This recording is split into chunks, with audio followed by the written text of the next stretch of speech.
আমি ইসলামী আন্দোলন, ইসলামী যুব আন্দোলন, ইসলামী ছাত্র আন্দোলন, জাতীয় উলামা মাশায়েখ আইম্মা পরিষদ সবাইকে স্পষ্ট বার্তা দিচ্ছি যে আমাদের সমমনা ইসলামী যত দল আছে, ইসলামপন্থী যত রাজনৈতিক দল আছে, তারা কেউ আমাদের প্রতিপক্ষ না, তারা প্রত্যেকেই আমাদের সহযোগী। সুতরাং আমার বক্তব্যে যদি আমরা তাদেরকে আঘাত করি, শুনেন, কুরআনুল কারীমে আল্লাহ তাআলা কাফেরদের মূর্তিকে গালিগালাজ করা কেন নিষেধ করেছেন?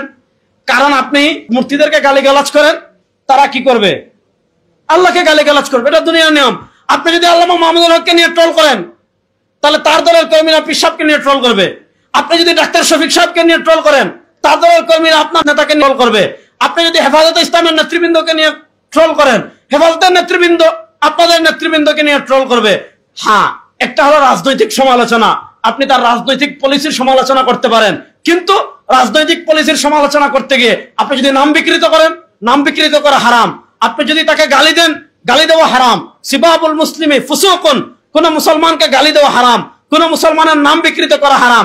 এখন একজন আপনাকে নাম বিকৃত করে চোরের দল বলল, আপনাকে চরমুনাই বলল, আপনাকে এইটা বলল, আপনাকে ওইটা বলল, সে আপনার নাম বিকৃত করেছে, সে আপনাকে নিয়ে ট্রোল করেছে, সে আপনাকে গালি দিয়েছে। এখন আপনি যদি পাল্টা তাকেও ট্রোল করেন, তার নাম বিকৃত করেন, তাকে গালি দেন, তাহলে তার আর আপনার মধ্যে পার্থক্য থাকলো কোথায়? আপনি তো আদর্শের রাজনীতি করেন, আমরা তো আদর্শের রাজনীতি করি। এবং তার আদর্শ আর আমার আদর্শ যদি সমান হয়ে যায়, হ্যাঁ, আপনি কারো রাজনৈতিক পলিসির সমালোচনা করতে পারেন, সেটা বক্তব্য করতে পারেন, লিখনীতেও করতে পারেন, কিন্তু লিখনীতে বক্তব্যের সমালোচনা করতে গিয়ে এমন কাজ করা যাবে না যে কাজ করা হারাম। স্ট্যাটাস দিতে গিয়ে এমন কাজ করা যাবে না যে কাজ করা হারাম। এমন ভাবে আমরা যদি নিজেদের ভিতর সবর, ধৈর্য এবং সহনশীলতা বৃদ্ধি করি, কারণ ইসলামী আন্দোলন বাংলাদেশ ঐক্যের জন্য দৌড়ঝাঁপ করছে, পীর সাহেব চরমোনাই ঐক্যের জন্য দৌড়ঝাঁপ করছেন। সুতরাং সবচেয়ে বেশি সহনশীলতার পরিচয় দিতে হবে পীর সাহেব চরমোনাইয়ের কর্মীরা। পারবেন তো ইনশাআল্লাহ?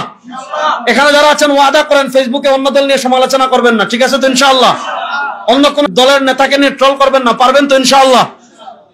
ওই দিন আমরা ঢাকায় উলামা ইকরাম বসেছিলাম, ওখানে ডক্টর মিজানুর রহমান আজহারি ভাই ছিলেন, শেখ আব্দুল্লাহ মোহাম্মদ সাইফুল্লাহ ছিলেন, আমি ছিলাম, ডক্টর আবুল কালাম আজাদ বাশার সাহেব ছিলেন, এই ধরনের আমরা অনেকে ছিলাম। সেখানে আমরা একটা বিষয়ে সবাই এক কথা বলেছি যে সুলহে হুদায়বিয়ার পর ইসলামের জন্য একটা অবারিত সুযোগ এসেছিল।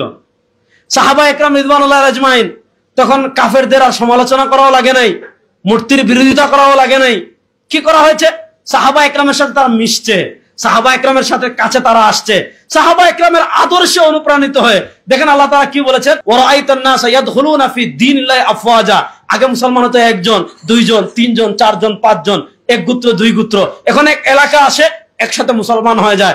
2024-এর জুলাই আগস্টের গণবিপ্লবের পর আমাদের ইসলামপন্থীদের সামনে একটা অবারিত সুযোগ এসেছে। আমার আদর্শ সাধারণ মানুষের কাছে তুলে ধরা, আমার দাওয়াত সাধারণ মানুষের কাছে তুলে ধরা। কারণ কারা চাঁদাবাজি করে, কারা টেন্ডারবাজি করে, কারা দুর্নীতি করে, কারা মানুষ খুন করে, কারা বিদেশে বেগমপাড়া তৈরি করে, কারা ব্যাংক ডাকাতি করে, কারা শেয়ার বাজার ডাকাতি করে, কারা দেশকে দুর্নীতিতে চ্যাম্পিয়ন করে, কারা ওই দুর্নীতি করে, ওই দুর্নীতি করে, ওই দুর্নীতি করে, এগুলো দেশের মানুষ সব জানে। এখন আমাদেরকে যদি দেখে মনে করে দূর, এদের ভাষা আর এদের মধ্যে কোনো পার্থক্য নাই, এদের চরিত্র আর এদের চরিত্রের ভিতর পার্থক্য নাই, তো তারা তো আমাদের দিকে আসবে না। এখন যদি আমরা মানুষের কাছে এটা উপস্থাপন করতে পারি, এই চাঁদাবাজ, দুর্নীতিবাজ, টেন্ডারবাজ, খুনি, দখলবাজ যারা আছে তাদের বিকল্প ইসলামী শক্তি, তাহলে মানুষ আমাদের পক্ষে আসবে কি আসবে না? সুতরাং আল্লাহ তাআলা সবর, ইতকান এবং সচেতনতার সাথে আমাদের সবাইকে ঐক্যবদ্ধভাবে আগামী নির্বাচনে অংশগ্রহণ করার তৌফিক দান করুন। পীর সাহেব চরমোনাই ঘোষণা দিয়েছেন, ইসলাম দেশ মানবতার পক্ষে, এবার ভোটের বাক্স একটা হবে, এতে কোনো সন্দেহ নাই। ইসলামের পক্ষে যাকে পেশ করা হবে, সে আমার দলের হোক অথবা না হোক, সে আমার সংগঠনের হোক অথবা না হোক, ইসলামের পক্ষে যে বাক্স আসবে, ওই বাক্সের পক্ষে যাকে পেশ করা হবে তার পক্ষে জীবন তুল মেহনত করার জন্য আপনারা প্রস্তুত আছেন না? না ইনশাআল্লাহ।